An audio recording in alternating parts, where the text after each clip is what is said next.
such a great liminal space. It'll be You both kind of are. not going to be my, which is good. I'm sure it's good. I'll just be okay. I think it just pushed us live early. Yeah. Awesome. I love when it does that. Hi, everybody watching. We are here today to talk about something just weird just happened on my end. We are going to talk about how you're not triggered, you're activated, you're not unsafe, you're uncomfortable. That's the topic for today. And it's a very triggering topic. Yeah, you might be triggered. Triggering. No, you might be activated by the title.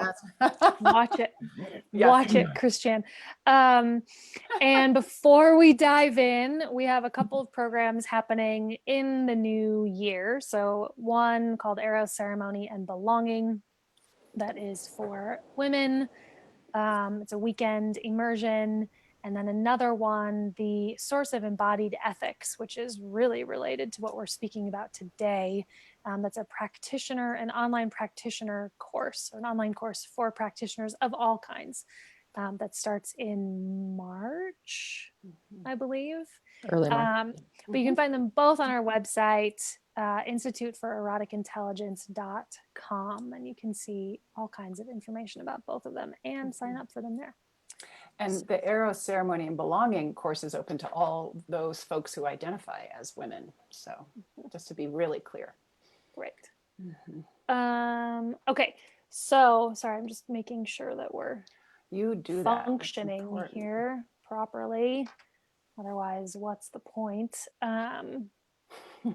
Well, we love talking to each other. So we do. That's true. That's part of the point. I love that. I love the idea of, what's the point if we're not functioning properly? So isn't that what we're talking about?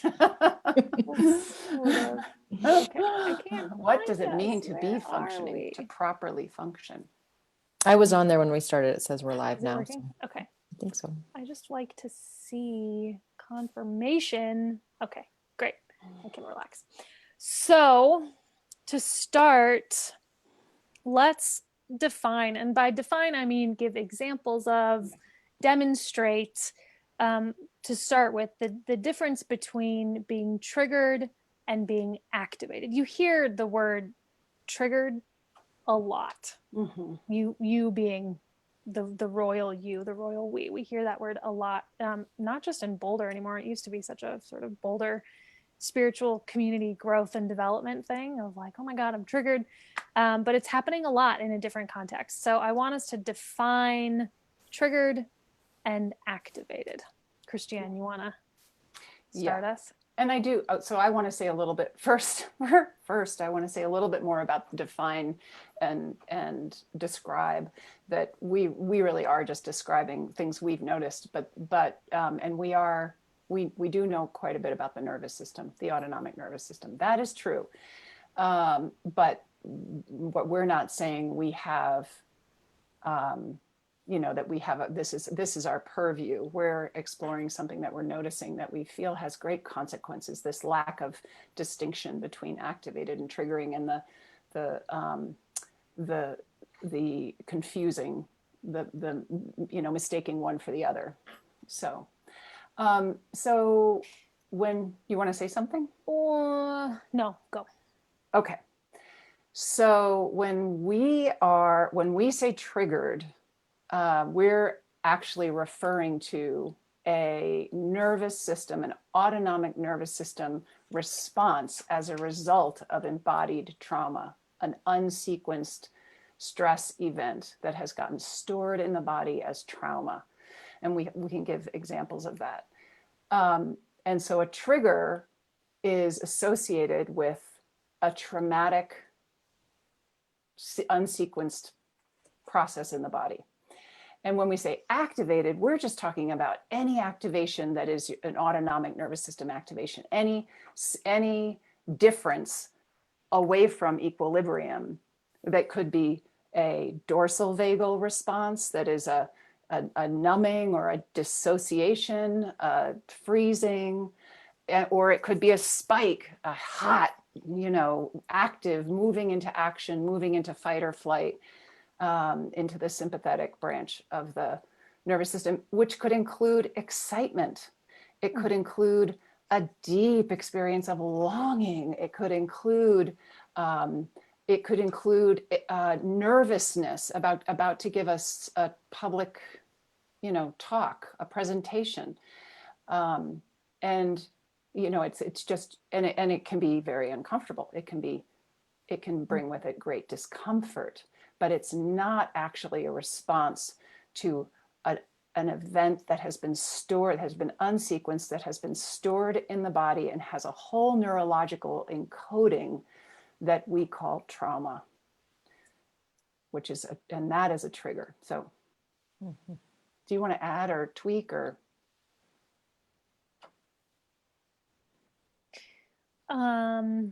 Muse, do you want to add or tweak anything?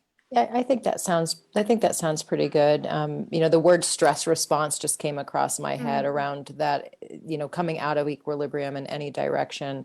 And that doesn't necessarily even have to mean something that is heavy or hard, but just an extra response. So stress response was a word that maybe to me had it feeling maybe a little more of a lay person's term if they don't know dorsal vagal or Like a dorsal fin? It is sort of like a dorsal fin. It is on the back. In that's behind you. Exactly.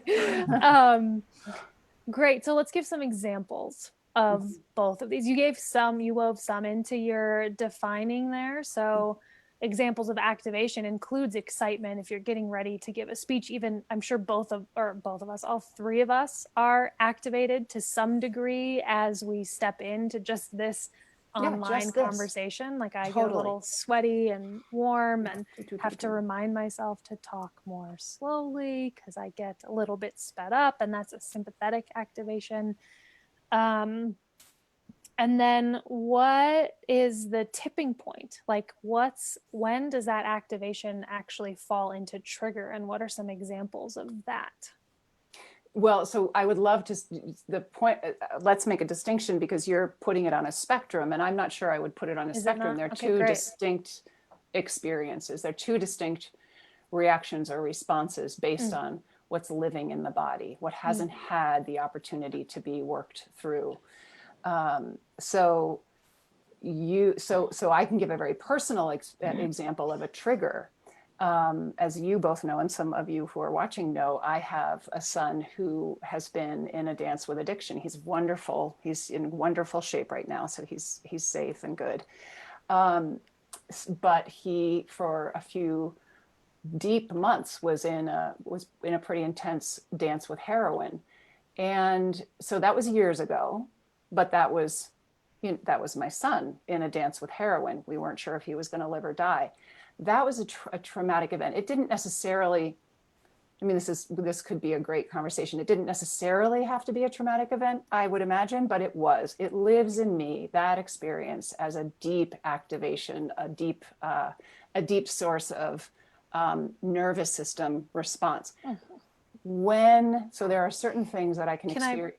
Pause you there, actually, because there's a really important distinction that you're making, which is that trauma isn't defined by the event itself, but by how the nervous system responds. So that was a traumatic thing for you. It might not have been for another person, which is important in this conversation.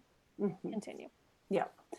So there are certain things that can happen even to this day, many, many, many years later, many years after that, or that time period, with lots of health here, lots of connection, lots of secure attachment, lots of all sorts of things. There are still things that can happen to this day that will bring me back to a nervous system state that resembles the nervous system state I and probably most of our family members lived in for that brief period of time. Like he's wonderful at calling, and he'll leave a message saying, "Mom, I really need to talk to you," and he's just wanting to chat, but it'll just light me up, and it lights me up in a way that's actually a trigger. It brings me back fully to the nervous system experience that was that original event. that original time period. So that's a trigger.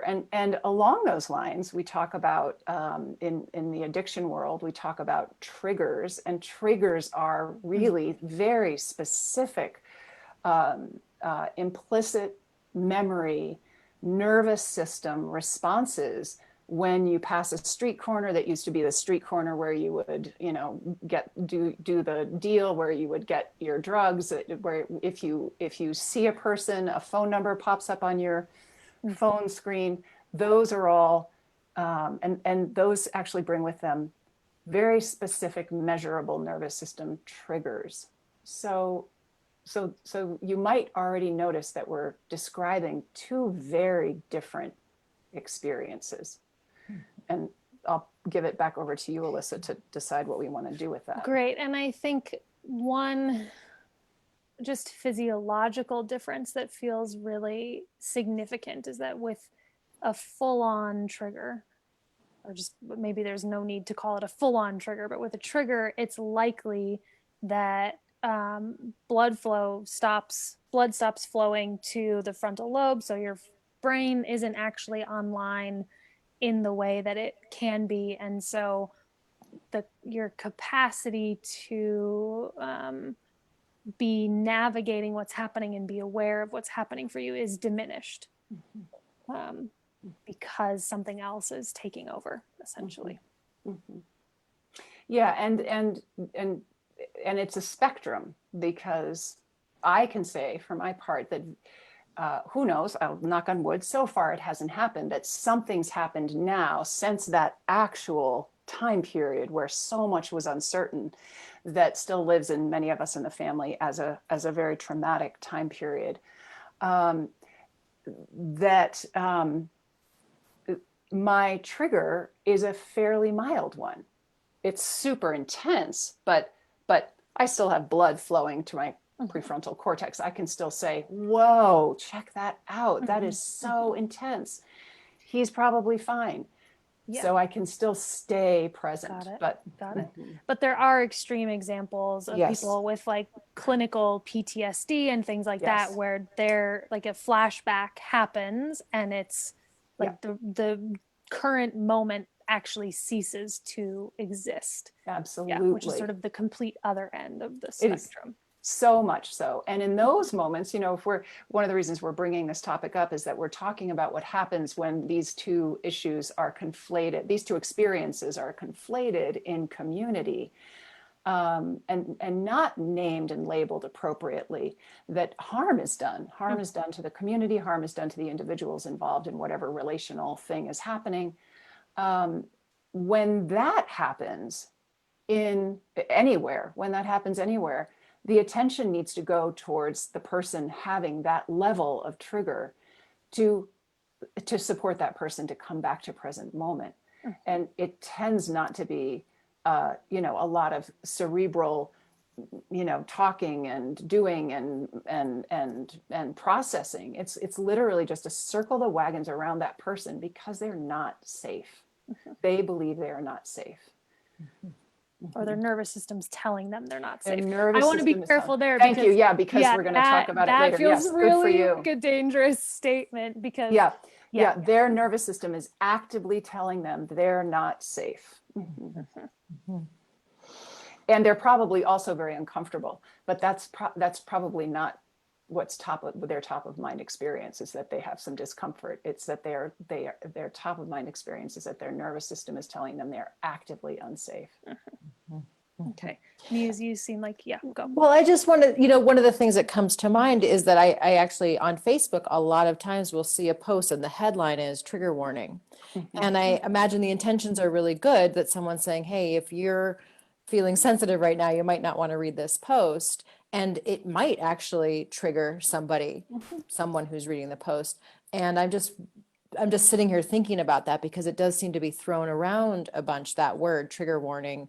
And so it just seems like there could be more care taken to the word, so that the trigger, when a trigger actually happens, it can be taken with the severity that it has, rather than, something that we're sort of more flippantly or casually tossing around, so that when someone is in a trigger, we might completely actually overlook it because we're over here actually triggered as well, when we're just activated or uncomfortable or having a response. Absolutely.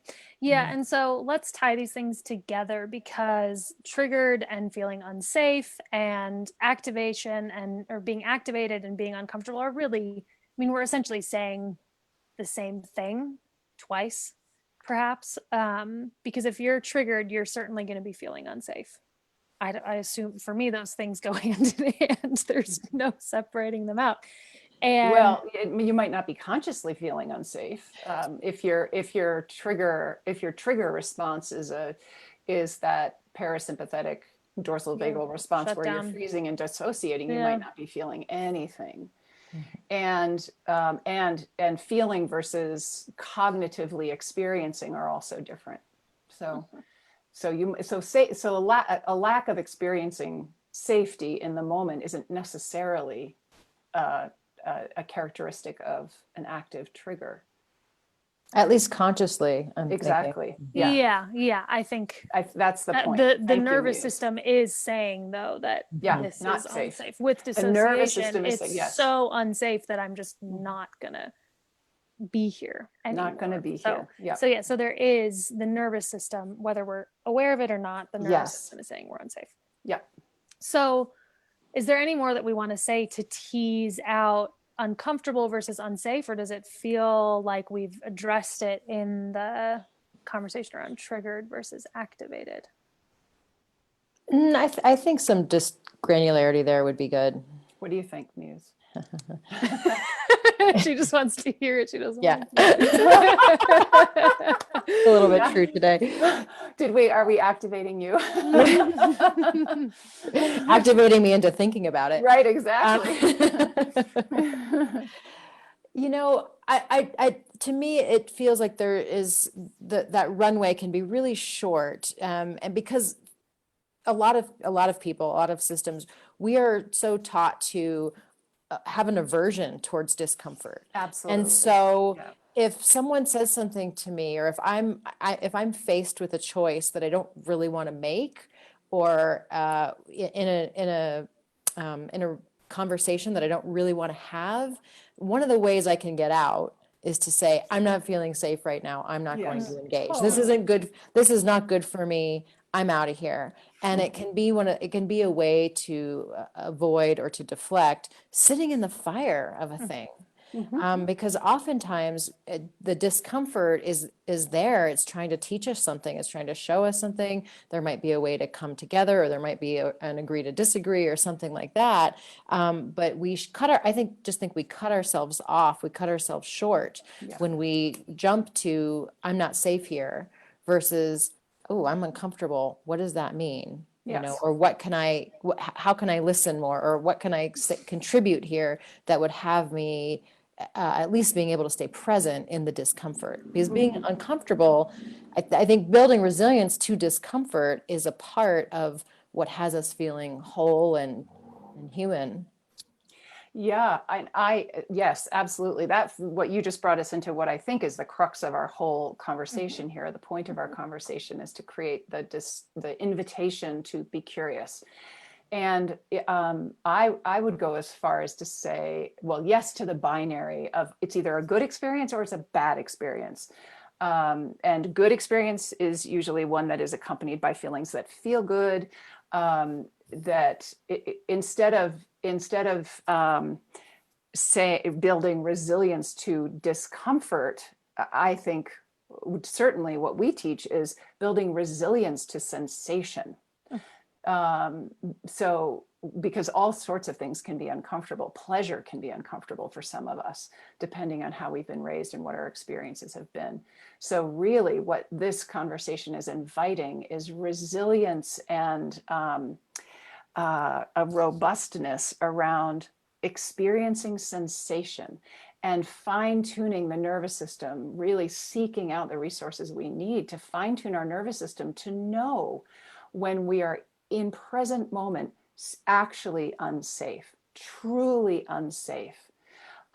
For people of our race and socioeconomic status, it's really unlikely that we three are going to find ourselves truly unsafe in very many situations. Certainly, most community situations, we might find ourselves, especially these days, very uncomfortable. But we're hard pressed to find ourselves in a situation where we're actively not safe. And that's an extraordinary luxury, one that hopefully empowers and inspires us with a responsibility. But the need to discern between sensation versus discomfort, and understand that most growth and in fact most wellness comes with a significant amount of discomfort, of an experience of the unknown that often it often activates our nervous system into some state of sensation that feels elevated in one way or another. If we imagine that that means we're unsafe, we are just personally, individually missing out on a tremendous amount of opportunity. Yeah. And it's so much more than that, though, because rarely do we ever experience things alone or solo, Right. or without some kind of relationship or embedment happening. And so I want to turn us toward the real meat of this, which is why it matters to me, at least, or I think why it matters to us, which is what happens when we miss this discernment in community. And Muse, you were speaking to how I think you were saying this, but how we might miss what's actually happening for somebody if we use the word triggered, or if we're defining that more broadly. We'll miss when that level of activation, I don't know what other word to use, when that level of a nervous system response is going on, we're potentially going to miss it and dismiss it, which can lead to all kinds of problems. But I want to know what else happens when we aren't being careful in our discernment of these things. What do either of you see going on in communities when we're mistaking, or when we're activated and saying we're triggered, or when we're uncomfortable and we're naming it as unsafe instead? Yeah. Well, it happens quite a lot. It happens within movements, and it happens between movements, and between groups in community that feel at odds, as well as groups in community that are theoretically affinity groups and allies, which is really a tremendous it's a tremendously sad thing happening these days. So I think what you're wanting us to articulate, Alyssa, is that if I am in a group and I am conflating a trigger, a nervous system trigger, I'm conflating my sense of discomfort with a nervous system trigger, which is going to tell me that I am legitimately that I'm unsafe. And I come forward with, I'm not safe here. That gesture of finger pointing is often exactly whether the physical gesture accompanies it, or the response in the community or in the group. I've projected my experience, which is my responsibility, out onto somebody else to do something about it. If I'm uncomfortable, that's mine. And I can own it, and I want to own it for the sake of the intimacy and the continued development and deepening of the community that I'm in. But I want to own it, and I want to take responsibility for it. And then it's a conversation in the community around how to support me, and what can the community do differently that might be more supportive, but not to work around my discomfort, not to caretake me, but to actually take care of and increase my wellness and everybody else's. I think the problem that happens in communities when these two experiences are conflated and mistaken is that the growth and exploration shuts down. And we start to mitigate and truncate our actions, and the diversity so that nobody feels uncomfortable. And so that everybody continues to feel what they're imagining is safe, but safe is not comfortable. And just because we're comfortable doesn't mean at all that we're safe. Yeah. I mean, in fact, we're less safe when we are suppressing our honesty, when we're suppressing our voices, and everyone's walking around on eggshells, managing what they're saying to such a degree, then what actually winds up happening is less safety, less personal safety, less belonging, and then on an interpersonal level, things aren't actually getting brought up and worked out. So the potency of what could be is diminished, as well as the safety, I think, in those situations. Mm-hmm. Mhm. Yeah. Yeah, my experience of it is that it's like running into a dead end. Like the statement "I'm triggered" or "I feel unsafe" becomes an end to the conversation, an end to the intimacy. It's like none shall pass is what it starts to feel like. And then those become barriers, walls, limitations that then can't, sort of as you were saying, Christiane, like it can't be worked with, or everything gets truncated to be making people comfortable rather than actually going into the deeper layers of things. And that becomes such a fucking problem. Yes. Because we can't actually deal with the things that are happening. And then we can't deal with the things, like it starts to sort of snowball on itself. Yeah. And we can't, and places where we need legitimate accountable growth and learning and yeah, just the reworking of assumptions and privilege and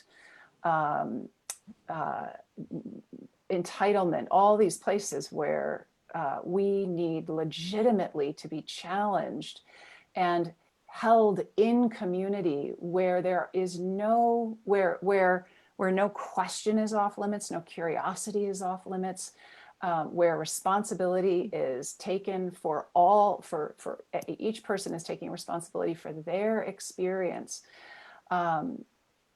What that is such a, we are in such a desperate need for those kinds of communities that are vigorous and diverse and honoring of the need for us to be holding ourselves accountable to the learning that needs to happen. So anything that truncates or stifles or silences conversation and an active opportunity to learn in community is devastating to our capacity to actually transform our culture. I just had this memory of this really hard conversation that we had one time around confidentiality. Which one?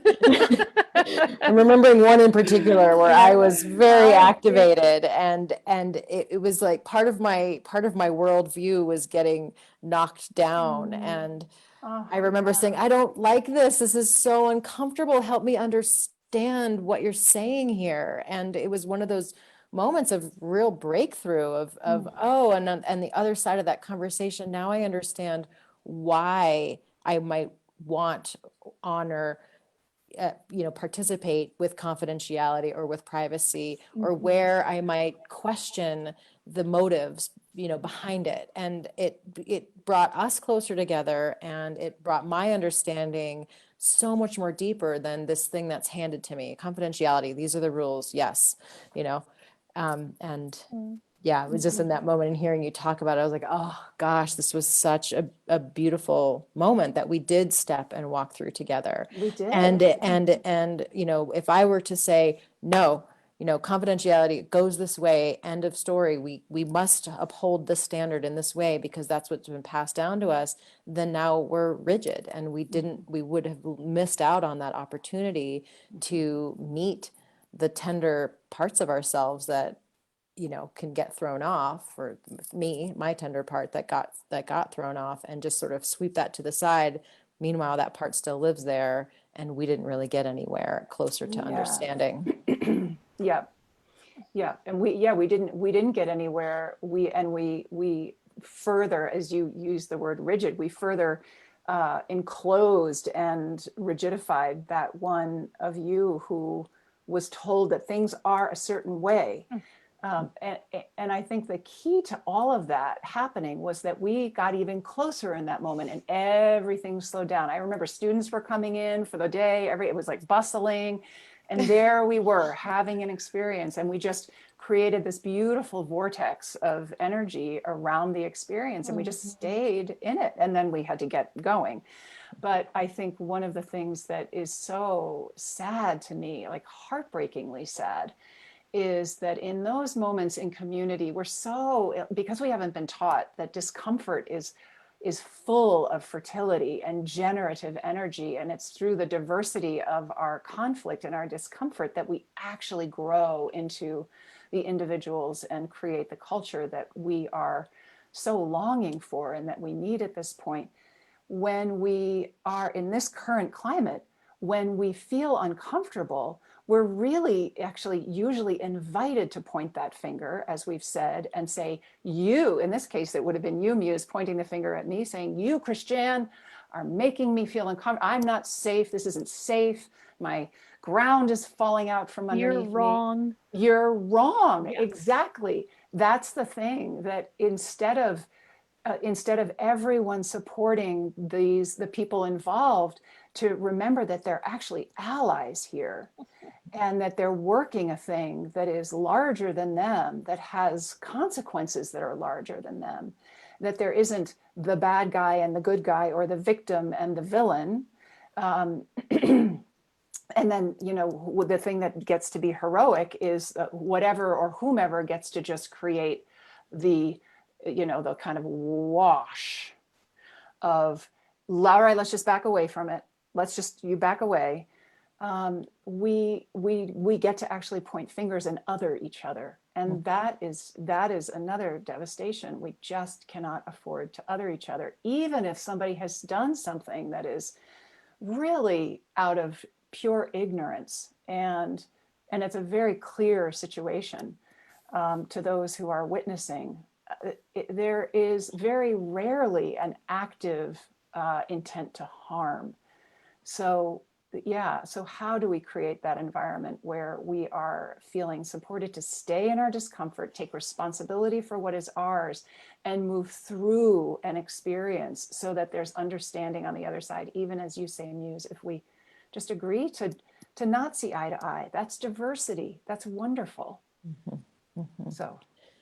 Yeah, and to me, that's such the important part, is to start with, I don't like this. I'm really uncomfortable right now. Like this is, and I can even remember just like even watching or feeling my body tensing and squirming and almost shaking in a way, like, oh, but to say, I'm here and this is hard. That to me creates so much safety for something. Oh, now you get to know me here. You get to know that this is hard for me, and you get to meet me there and have that opportunity to further explain or tease out or get curious about what that is for me. And we're building right then and there. So it immediately just shifts everything when I say, no, this is the rule here. And I'm leaving, Right. or it's, of course, sometimes we do need a break from an intense conversation, for sure. But there's something in the opening versus the closing to what you had said, Alyssa. That was your point. Like, it shuts everything down. Yeah. Great. So I think maybe the last thing I want to say is what's so beautiful about what you're all describing. And we've had so many experiences of this between, maybe not so many, we've had experiences of this between the three of us, for sure, in all kinds of ways. And but what I see you pointing to is that instead of we get relational. Is what happens. Yeah. So rather than I often see this like your information's wrong, your ideas are wrong, but really what's underneath that is some kind of relational miss, or something. Like the discomfort tends to be more, or no matter what the discomfort is, coming in and being relational with each other is what tends to actually move things forward so that the conversation can continue. And that's really, more than anything, it feels like that's what we're not taught how to do, is how to stay relational in How to those stay spaces. relational. And we have so much ground of health with each other. We've built our foundation of relationship over the last 6 years and then some. And so it's one thing between all of us, and in other communities that are just forming, this is a really different kind of conversation, because there isn't necessarily that ground of health or that established safety and regard and knowing that we're for each other. And so that just feels important to presence, because what we're speaking about is feels rare. And we're wanting, go ahead. Well, yeah, I was going to say, even it doesn't have to be new relationships. I think about that with my father. And of course, I love him. Well, not of course, I love him. I feel ultimately safe with him. And there are certain conversations where if we get into a political conversation, it goes, who's right? It becomes who's right instead of being relational. And I, to this day, shy away from those conversations, because I'll make a couple of bids in that direction. And if I'm met with something else, then I'm out. So it isn't always easy. It isn't as we do have such a powerful ground of health here. And so it's important for all of us to find even maybe that one or two people who to experiment with this way of being, start getting more and more used to it. And so that when we can take larger risks in newly formed communities or old, cauterized relationships with our families. Yeah, and to say also that we experience a lot of affinity across, although we span 2 decades in our ages, we experience a lot of affinity across various strata and or what do I want to say, across the subgroupings that really have become very conflicted between people. So we are all relatively of the same heritage. We are all relatively of the same socioeconomic capacity and fortune. So we don't have those hot button topics between us that are truly have become very difficult places to navigate, more and more so, I think, actually, not necessarily less so. So we want to acknowledge that too. It's easier for us to find affinity, and we certainly see within our communities where there's also, and where the similarities and the lack of diversity is the same, that there's plenty of othering and plenty of not taking responsibility. So it's a choice, and it's an easier choice for us because none of us feels particularly othered by any of the others. Yeah. Great. So all of what we're speaking to here, this foundation that we have with one another, seeps into all of the courses and programs that we offer. I would say, like, it's the foundation from which we teach, from which we create, from which we hold the groups that we're a part of. And so if you come and join us for any of them, we don't necessarily talk about it in every program, but you get a transmission of it, I would say, as we're going about what we go about. So join us for whatever you feel inspired, and you can go to our website. Again, it's instituteforeroticintelligence.com. Or you can go to theverdantcollective.com and learn about all the different things that we have to offer. Okay, that's all for now. Enjoy the rest of your day. Thanks for tuning in.